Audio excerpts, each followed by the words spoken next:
St. Paul in today's first reading says to those that he's writing that the love of every one of you for one another grows ever greater. The love of every one of you for one another grows ever greater.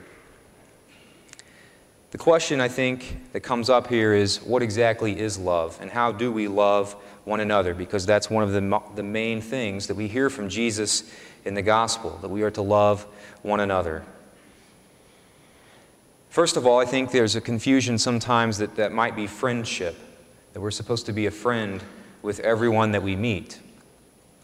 But the great saints talk about how it's possible to do that, and how if we have even 4 or 5 good friends throughout our lifetime, then we should consider ourselves lucky. I think instead of thinking of it as friendship, maybe we should think of it as being friendly to all that we meet. The challenge here, I think, that we sometimes struggle with, especially when we're in high school, is this question. Do we see all of the people that are in this church and all of the people that we meet as fellow human beings? Do we see them as fellow human beings? I see sometimes the way that not necessarily students here, but just young people in general, the way they treat each other, it leaves up for question whether or not they think of each other as human beings. Do we respect the humanity that is in each person? That's the question that we should be asking ourselves. And there are 2, I think, big challenges that I'd like to issue to you, or 2 great sins that I see oftentimes as a temptation for high school students in regards to this seeing other people as human beings that are in our midst. There are words for each of these sins, but I don't think the words do the sins justice. The first one is bullying. Bullying sounds like something that 2nd graders do, and it doesn't sound like a very tough or a very mean word. One of my favorite movies is The Christmas Story. I could watch The Christmas Story in the middle of June and still laugh throughout the entire thing. There's a scene in The Christmas Story where Ralphie is bullied throughout the entire movie. I'm sure you've all seen it many times. I'd like to share a kind of a similar story from the Hollowell family lore. My brother Matt and I rode the bus to school every day, and there was a young man who rode our bus named Doug Kinney. He was bigger than everyone else, and he intimidated everyone that rode the bus. He threatened to beat us up all the time. We just kind of quietly went about and rode the bus back and forth every day, tolerating Doug. But then one day, as we were getting off the bus, Doug decided to jump my brother Matt. Now, I don't know what happened in me. Some switch was flipped. I came sprinting full speed from the back of the bus, tackled Doug, and was choking him in between the seats of the bus. The bus driver had to stop the bus, pull me off in the midst of me crying and still trying to choke Doug. He didn't write me up, and when I got home and my mom asked why I was still crying, when I told her the story, she just said, "Good." My dad never heard about it, thankfully. It was one of those things that my mom just kind of let slide. I tell this not so much to get a laugh, as to talk about the fact that bullying today takes many forms. Many of you probably don't ride the bus anymore and can't be intimidated about your lunch money. But there's lots of different ways that it manifests itself today, in new ways, ways that I never had to deal with.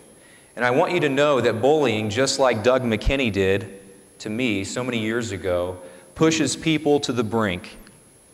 Now, luckily, all I did was choke the kid for a few seconds and then got a slap on the wrist.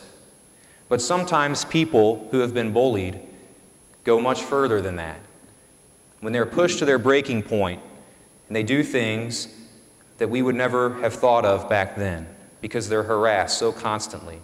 You can find stories all over the internet of people who've been bullied and pushed around and taunted and made fun of, who did things as extreme has taken their own life.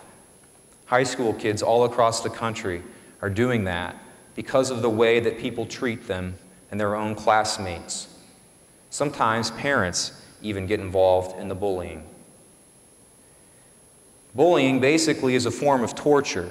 It can be mental or psychological or physical, but it all comes down to one thing: you taking pleasure in another person's suffering. We all hear of the stories and the atrocities committed by people such as Adolf Hitler and the Nazis and other things that we've learned about from history class, and we think, how could we ever do that? But let me tell you, if you're taking pleasure in the suffering of someone else or bullying them, you're not as far away as you may think.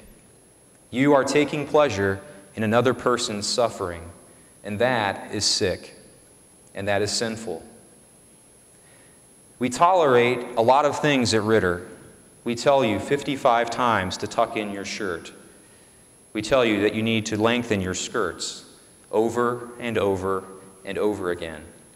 But we do not tolerate bullying.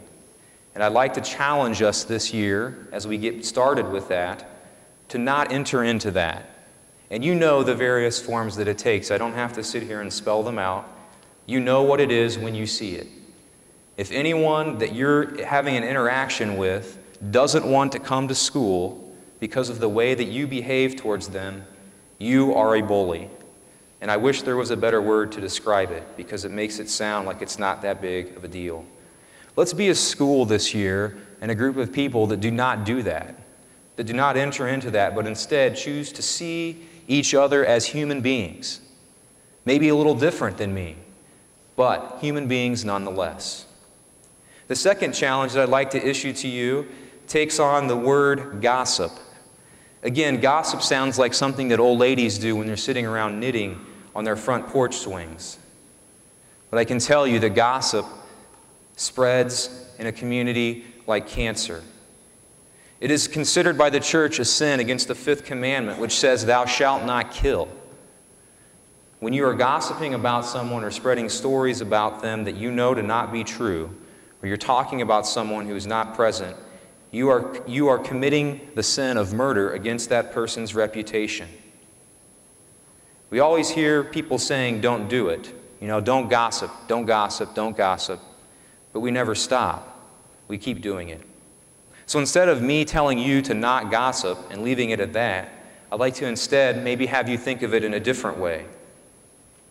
We can gossip all day long. We can find fodder on the internet for gossip and about people that aren't here. We can talk about them for the next 4 weeks and still not run out of stuff. We can gossip about Tiger Woods. We can gossip about the Kardashians. We can gossip about whoever it is. We can keep finding stuff to keep talking about.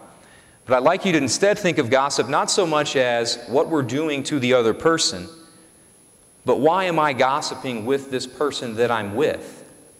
Since I've already called him out, my brother Matt, if me and my brother Matt are talking about someone who's not present, instead of just saying, "Oh, I'm not supposed to do that," I'd instead ask you to think about this. Maybe the reason Matt and I are gossiping is because we lack the maturity to have an actual conversation about something real.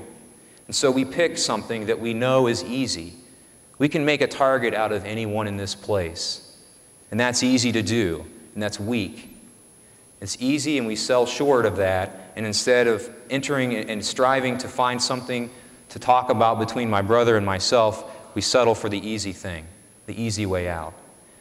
The next time you find yourself gossiping, what I'd ask you to do is not think about, "Oh, Father said don't gossip."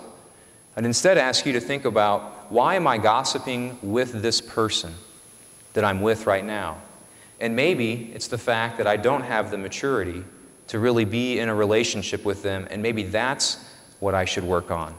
Maybe I should work to become a better friend with this person so that I don't have to settle for the cheap route of gossip. We have a great school at Cardinal Ritter, and it's already off to a great start. St. Paul challenges us to love one another, as does Jesus in countless places in the gospel. Let's do that this year. Let's do that because it's the right thing to do. Let's do that because it's what we're supposed to do. And I know that if we can do those things and rise to those challenges, this will be the best